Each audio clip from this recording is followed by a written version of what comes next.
জিবরাইল আল্লাহ তাআলাকে খুশি করার জন্য একদিন নয়, 2 দিন নয়, 1000 2000 বছর নয়, 30,000 বছর পর্যন্ত লাগায়া আল্লাহ তাআলার কুদরতের পায়ে সেজদা দিছে।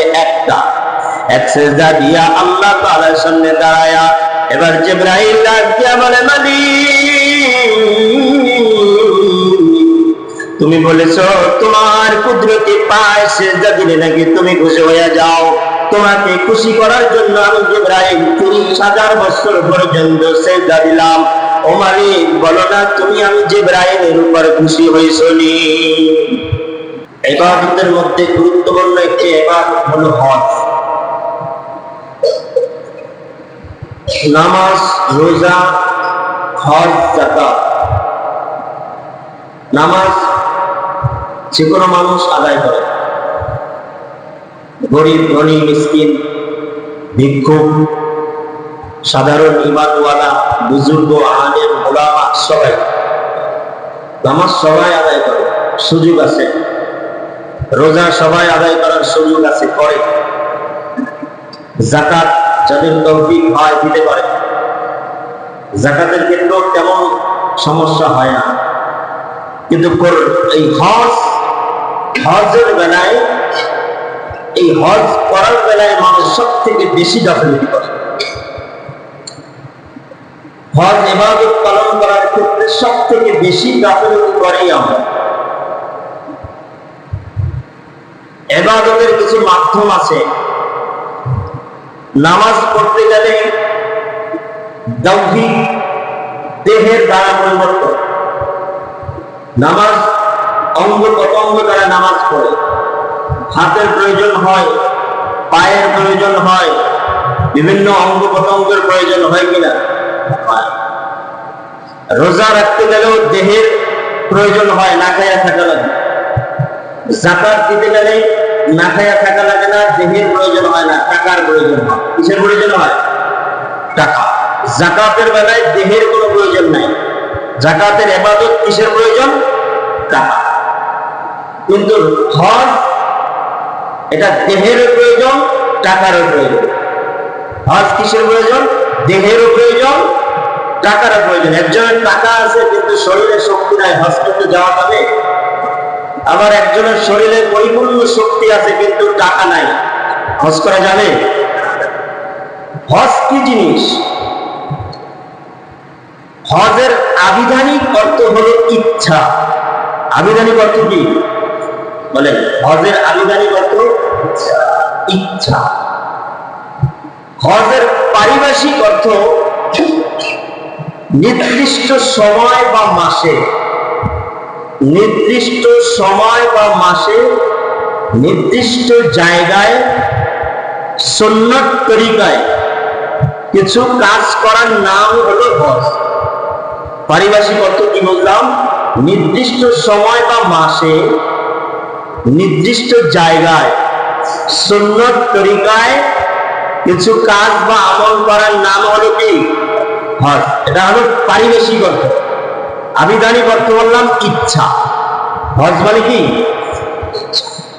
এই ক্ষেত্রে মানুষ, এই হজের ক্ষেত্রে আমরা গাফিলতি বেশি করি। আমার টাকা আছে কিন্তু আমি হজ করতে যাই না।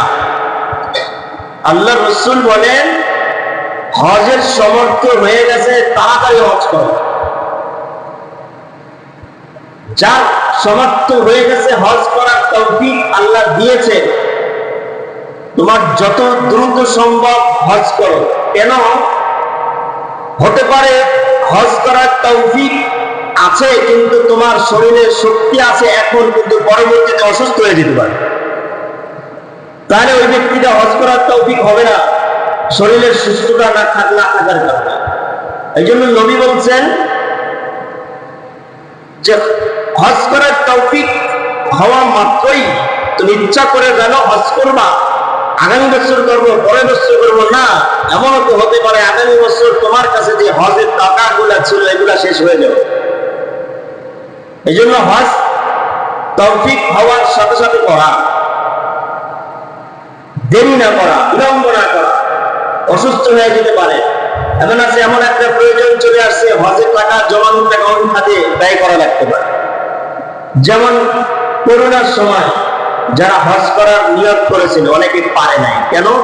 দেখছেন তার চোখের সামনে অনেক মানুষ বিপদে পড়ছে, টাকাগুলো দিয়ে গেছে, হয়েছে না এরকম? কিন্তু ইচ্ছা ছিল তার হজ করা, বিপদ এসে গেছে। এই বিপদ আসার আগে যখনই সুযোগ হয়, তৌফিক যখন হয়েছে, সাথে সাথে হজ করতে বলছেন। হজ নিয়ে বিলম্ব করা যাবে না। হযরত আবু উমামা রাদিয়াল্লাহু তাআলা আনহু হতে বর্ণিত হাদিস, তিনি বলেন,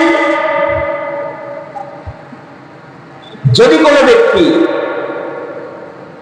হজ হওয়া সত্ত্বে, হজ তার উপর ফরজ হওয়া সত্ত্বে হজ না করে মারা যায়, নবী করিম সাল্লাল্লাহু আলাইহি ওয়াসাল্লাম বলেন, সে চাই ইহুদি হইয়া মরুক, চাই নাসারা হইয়া মরুক, আমার কিছু আসে আর যায় না। নাউযুবিল্লাহ।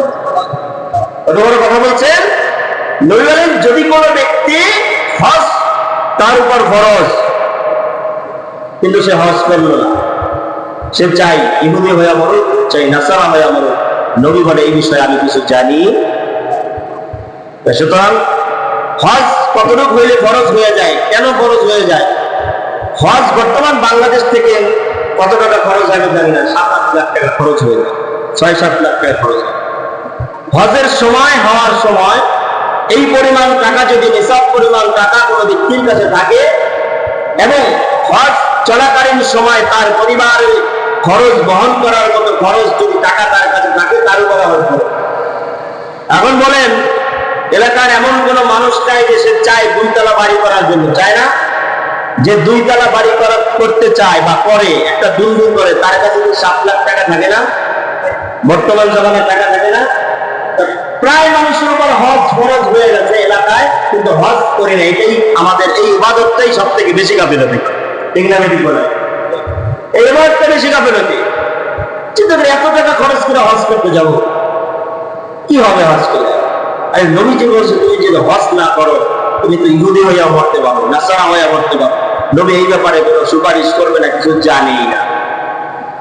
আবার হযরত আবু হুরায়রা রাদিয়াল্লাহু তাআলা আনহু বলেন, যে ব্যক্তি হজ করতে গেল, যে ব্যক্তি হজ করতে যায়, সে হজে যাওয়ার পরে যদি কোনো ধরনের গুনাহে লিপ্ত না থাকে, ফাহিশাতায় লিপ্ত না থাকে, কোনো অন্যায় কাজে লিপ্ত না থাকে, জিনার কাজে লিপ্ত না থাকে, যাবতীয় গুনাহ থেকে যদি কোনো ব্যক্তি হজ করতে যাওয়ার পর বিরত থাকে, তাহলে ওই ব্যক্তি হজ করার পরে বাড়িতে এমন অবস্থায় আসে যেরকম একজন সন্তান তার মায়ের গর্ভ থেকে মাত্র ভূমিষ্ঠ হয়েছে। সুবহানাল্লাহ। একটা বাচ্চা যখন তার মায়ের গর্ভ থেকে মাত্র ভূমিষ্ঠ হয়, সে কি গুনাহগার না মাসুম? তার কি কোনো গুনাহ আছে? তা এরকম যে ব্যক্তি নাকি হজ করতে যাওয়ার পর যাবতীয় গুনাহ থেকে বিরত থাকবে, তা সে ব্যক্তি হজ থেকে ফিরে আসবে একটা মাসুম সন্তানের মতো, যেন তার আমলনামায় বিন্দু পরিমাণ কোনো গুনাহ নাই। সুবহানাল্লাহ। এখন হজ এমন একটি ইবাদত, যে ইবাদতটার ব্যাপারে আমরা সবাই গাফেল। টাকা থাকা সত্ত্বেও হজ করতে যায় না, টাকা থাকা সত্ত্বেও হজ করি না। হজ কয়বার মানুষের উপর ফরজ হয়? আল্লাহর পয়গম্বরকে একদিন সাহাবী জিজ্ঞাসা করে, ইয়া রাসূলুল্লাহ, হজ কি প্রতি বছর করা লাগবে? নবী চুপ। আবার জিজ্ঞাসা করে, নবী হজ কি প্রতিবার করা লাগবে, প্রতি বছর? নবী কোনো কথা বলে না। আবার জিজ্ঞাসা করে, নবী হজ কি প্রতি বছর করা লাগবে? নবী কোনো কথা বলে না।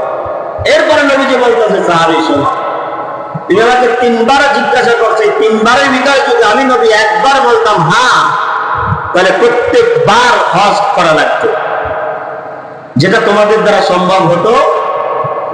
সুতরাং মানুষের উপর হজ জীবনের একবার ফরজ হয়। কয়বার? সে যত টাকারই মালিক হোক, প্রত্যেক মানুষের উপর যা টাকা, হিসাব পরিমাণ টাকা হয়ে যায়, প্রত্যেক মানুষের উপর হজ কয়বার ফরজ হয়? একবার। জীবনে একবারই হজ ফরজ হয়। এরপরে যদি কেউ হজ করে, এটা তার মুস্তাহাব বা সুন্নাত নফল হজ হয়ে যাবে, কিন্তু করতে পারবে। কিন্তু প্রত্যেক মানুষ যার উপর হজ ফরজ হয়ে যায়, তার জীবনে, তার জিন্দেগিতে একবার হজ করা লাগবে, এটা তার উপর ফরজ। এবার আল্লাহ তাআলা বলেন, ইন্না আউওয়ালা বাইতি উদিআ লিন-নাসি লাল্লাযী বিবাক্কাতা মুবারাকান ওয়া হুদাল লিল-আলামিন। হজ কোথায় করতে যায়? ইন্না আউওয়ালা বাইতি উদিয়া লিন-নাস, মানুষের জন্য সর্বপ্রথম যে ঘর বানানো হয়েছে, লাল্লাযী বিবাক্কাতা মুবারাক, বাক্কা নামক স্থানে। কি নামক স্থান? বাক্কা নামক শহর, যেটা তখন বাক্কা নামে পরিচিত, বা কেউ কেউ বলে এখনো যে স্থানে বাইতুল্লাহ ওই এরিয়াটা বাক্কা বলে, কিন্তু বর্তমানে আমরা যেটা মক্কা বলি। কি বলি? মক্কা। ওই নামটা আল্লাহ তাআলা বলছেন বাক্কা। কি বলছেন? বিবাক্কাতা মুবারাকাতান ওয়া হুদাল লিল আলামিন। আল্লাহ তাআলার গজব এবং খুশি করার জন্য বান্দা তার জীবনের গুনাহ খাতাগুলো maaf করার জন্য বাইতুল্লাহ যায় তাওয়াফ করবে। আল্লাহ বলে বাইতুল্লাহর সামনে বান্দা তার গুনাহ খাতা নিয়ে আমার সামনে হাজির হবে, আমি আল্লাহ তাকে maaf করে দেব। সুবহানাল্লাহ। আমি আল্লাহ maaf করে দিব।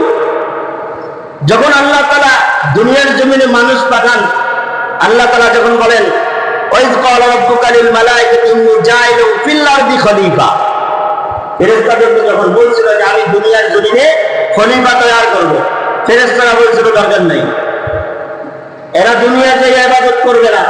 আল্লাহ বলছে ক্বালা ইন্নী আ'লামু মা লা তা'লামুন, আমি আল্লাহ যা জানি তোমরা তা জানো না। ফেরেশতা তোমার জবান থেকে 24 ঘন্টা আমি মালিকের শুকরগুজার করো, জিকির করো, ইবাদত করো। তুমি 24 ঘন্টা আমি মালিকের কুদরতি পায়ে সিজদা দাও। আমি আল্লাহর 24 ঘন্টা ইবাদত বন্দেগী ফেরেশতারা তোমরা করতে থাকো, কোনো সমস্যা নাই। কিন্তু আমি আল্লাহ তাআলা দুনিয়ার জমিনে মানুষ পাঠায়া, ও ফেরেশতারা তোমাদের কি দেখাবো? তোমরা ফেরেশতা তোমার স্ত্রীর প্রয়োজন নাই, তোমার সন্তানের প্রয়োজন নাই, তোমার চাকরির দরকার নাই, তোমার রিজিকের দরকার নাই, খাবারের দরকার নাই, যাবতীয় কোনো কাজের দরকার নাই। সব কাজ থেকে বিরত রাখা তুমি আমি আল্লাহর ইবাদত করো। কিন্তু দুনিয়ার জমিনে আমি আল্লাহ মানুষ পাঠাবো যার স্ত্রীর দরকার হবে, সন্তানের দরকার হবে, সংসারের দরকার হবে, চাকরির দরকার হবে, ব্যবসা দরকার হবে, যাবতীয় সমস্ত কাজ থাকার পরে যেই বান্দা নাকি আমি আল্লাহ তাআলার কুদরতি পায়ে সিজদা দিবে, ওই বান্দার ইবাদত আমার কাছে সবথেকে বেশি প্রিয়। সুবহানাল্লাহ। সবথেকে বেশি প্রিয় ওই বান্দার ইবাদত আমার কাছে বেশি মজা লাগবে। হযরত জিবরাইল আলাইহিস সালাম আল্লাহর পয়গম্বরকে একদিন গল্প শোনাইতেছেন, ইয়া রাসূলুল্লাহ আপনি কি জানেন আল্লাহ কিসে বেশি খুশি হয়? নবী বলেন না, তুমি বলো কিসে খুশি? হযরত জিবরাইল আলাইহিস সালাম বলতেছে, নবী গো, আমাকে আল্লাহ যখন তৈরি করলেন, যখন আমাকে জিবরাইল হিসাবে বানাইলেন, আমি আল্লাহকে প্রশ্ন করলাম, মালিক বলো না আমাকে তুমি জিবরাইল হিসাবে বানানোর পরে আমি তোমার শুকরগুজার করতে চাই, আমি তোমার শুকরিয়া আদায় করতে চাই। মালিক বলো আমি জিবরাইল তোমার কিভাবে শুকরিয়া আদায় করতে পারি? আল্লাহ রাব্বুল আলামিন ডাক দিয়া বলেন, জিবরাইল আমি আল্লাহ সব থেকে বেশি খুশি হয় যদি কেউ আমার কুদরতি পায়ে সিজদা লাগায়া দেয়। সুবহানাল্লাহ। সব থেকে কিসে বেশি খুশি? যদি কেউ আমার পায়ে সিজদা লাগায়। জিবরাইল মালিকের জবান থেকে এই কথা শোনার সাথে সাথে জিবরাইল সিজদা চলে গেছে।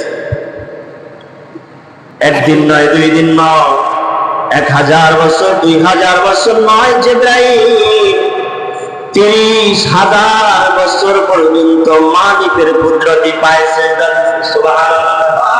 কত বছর বললাম? জিবরাইল আল্লাহ তাআলাকে খুশি করার জন্য একদিন নয়, 2 দিন নয়, 1000, 2000 বছর নয়, 30,000 বছর পর্যন্ত লাগায়া আল্লাহ তাআলার কুদরতি পায়ে সিজদা দিয়েছে। এক সিজদা দিয়া আল্লাহ তাআলার সামনে দাঁড়ায়া এবার জিবরাইল ডাক দিয়া বলে, তুমি বলেছো তোমার কুদরতি পায়ে সিজদা দিলে নাকি তুমি খুশি হয়ে যাও। তোমাকে খুশি করার জন্য আমি জিবরাইল 30,000 বছর পর্যন্ত সিজদা দিলাম। ও মালিক বলো না তুমি আমি জিবরাইলের উপর খুশি হইছো নি? আল্লাহ তাআলা কোনো কথা বলে না, জিবরাইলের দিকে তাকায় না। ও মালিক বলো না 30 40,000 বছর পর্যন্ত সিজদা দিয়া তোমাকে আমি জিবরাইল খুশি করতে পারলাম না। আল্লাহ তাআলা বলে, দেখো জিবরাইল, আরশে আজিমের মধ্যে একটি নাম লেখা আছে, দেখে লা ইলাহা ইল্লাল্লাহ মুহাম্মাদুর রাসূলুল্লাহ সাল্লাল্লাহু।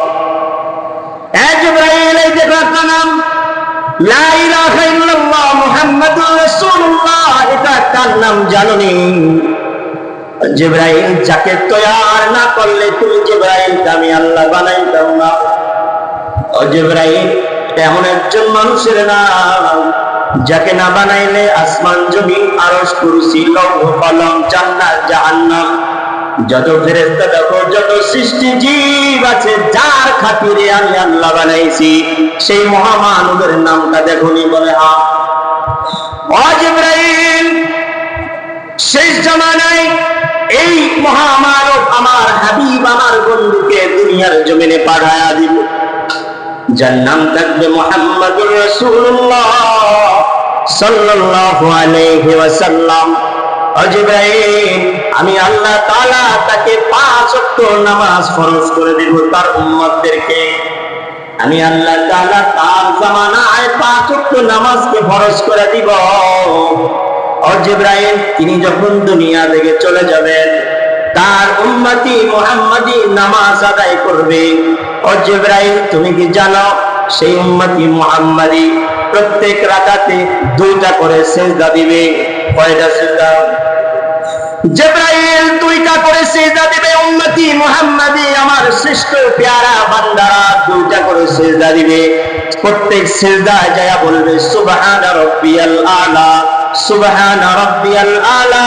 ও জিবরাইল, আমার বান্দা প্রত্যেক সিজদায় যখন বলবে সুবহানা রাব্বিয়াল আলা, সুবহানা রাব্বিয়াল আলা, আমার বান্দা এই উম্মতি মুহাম্মাদি আমার প্যারা বান্দারা একটা সিজদা দেওয়ার মূল্য, ও জিবরাইল, তুমি 30,000 বছর সিজদা দিয়া আমি মালিককে যত না খুশি করলা, আমার বান্দা একটা সিজদা দিলে তার থেকে বেশি খুশি হয়ে যাব। এক সিজদা দিলে আমি আল্লাহ বেশি খুশি হয়ে যাব। ও নবী, আপনার উম্মতি মুহাম্মাদিরা তো দাম। ও নবী, এই উম্মতি মুহাম্মাদির কত দাম জানেননি? কিয়ামতের ময়দানে এই উম্মতি মুহাম্মাদি সবার আগে জান্নাতে যাবে। ও নবী, উম্মতি মুহাম্মাদি সবার আগে জান্নাতে যাবে। এই উম্মতি মুহাম্মাদিরা তো দাম করে গেছে নবী আপনার কারণে। এই উম্মতি মুহাম্মাদি যখন মালিকের কুদরতি পায় সিজদা দেয়, আল্লাহ এত পরিমাণ খুশি হয়ে যাবে। সে আল্লাহ বলেন, ইন্না আউওয়ালা বাইতি উদিআ লিন-নাস লাল্লাযী বিবাক্কাতা মুবারাকাতাও ওয়া হুদাল লিল আলামিন। সুবহানাল্লাহ। বান্দার জন্য আমি মানুষের জন্য প্রথম একটি ঘর নির্মাণ করেছি, যেটা হবে ইবাদতের ঘর। কিসের ঘর? দুনিয়ার জমিনে সর্বপ্রথম যে ঘর বানাইছেন সেটা হলো ইবাদতের ঘর, বসবাসের ঘর না। আল্লাহ দুনিয়ার জমিন বসবাস করার জায়গা বানায় নাই, ইবাদতের জায়গা বানায়। ইবাদতের জন্য আল্লাহ তাআলা দুনিয়ার জমিনে সর্বপ্রথম যে ঘর বানাইছে, আল্লাহ বলে এই ঘরের ভিতরে যে বান্দা আয়েশা তাওয়াফ করবে, তার জীবনের গুনার দিকে তাকায়া আমি মালিকের সামনে তওবা করবে, আল্লাহকে বলবে, মালিক তোমার নাম রহমান, তোমার নাম রহিম, আদর করে বান্দা বানায়া কিভাবে জাহান্নামে ফেলে দিবা। ও বান্দা, গুনার দিকে তাকায়া মালিকের সামনে যখন বান্দা বাইতুল্লাহর সামনে দাঁড়ায়া চোখের পানি ছেড়ে কান্দে, আল্লাহ তাআলা বলবো ওই বান্দাকে মাসুম বানায়া আমি আল্লাহ বাড়ি বানাবো। মাসুম বানায় বানাবো। আল্লাহ তাআলা বাইতুল্লাহর এত দাম করে দিয়েছে। সুতরাং যার উপর হজ ফরজ হয়ে গেছে, এবছর তো সুযোগ নাই। আমাদের দেশ থেকে হজে যাওয়ার অনেক প্রসেসিং আছে, সিস্টেম আছে, ওগুলো অতিক্রম করে যেতে হয়। এবার যার উপর হজ ফরজ হয়ে গেছে, দেরি করবেন না, খবরদার। হজ না করে যদি চক্ষু দুইটা বন্ধ হয়ে যায়, যদি মাটির মধ্যে চলে যায়, এই সম্পত্তি আপনার কি কাজে?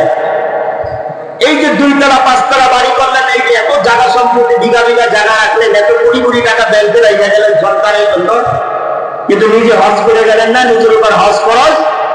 এই হজ, এই টাকা আপনার মৃত্যুর পর কোন কাজে আসবে? আপনার এই সন্তান রেখে গেলেন, কোটি কোটি টাকা সন্তানের জন্য রেখে গেছে। আপনার এই সন্তান এই টাকা দিয়ে জুয়া খেলবে, এই টাকা দিয়ে সুদ খাবে, এই টাকা দিয়ে ঘুষ করবে, অন্যায় করবে, জিনা করবে।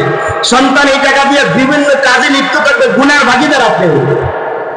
কি হবে? সুতরাং আপনার উপর ইবাদত ফরজ, আগে ইবাদত করেন, তারপরে যা থাকবে এটা সন্তান রেখে। নিজের টাকা, নিজের মাথার ঘাম পায়ে ফেলা, এত টাকা পয়সা কামাইয়া বাড়ি বানাই গেলেন সন্তানের জন্য, বিভিন্ন জায়গা সম্পত্তি, দোকানপাট ইত্যাদি করে গেলেন, কত কিছু করে যান। চক্ষু দুটা বন্ধ হয়ে গেলে খালি হাতে বাড়াই দিলেন। 3 টুকরা কাপড় দিবে, সে কাপড়ের গছ মাত্র 150-200 টাকা নাকি বলে? কাপড়ের গছ পাবে সর্বোচ্চ 1000 টাকা 1500 টাকার মধ্যে কাপড় দেবে, আর কিচ্ছু দেবে না। কি করবেন টাকা পয়সা?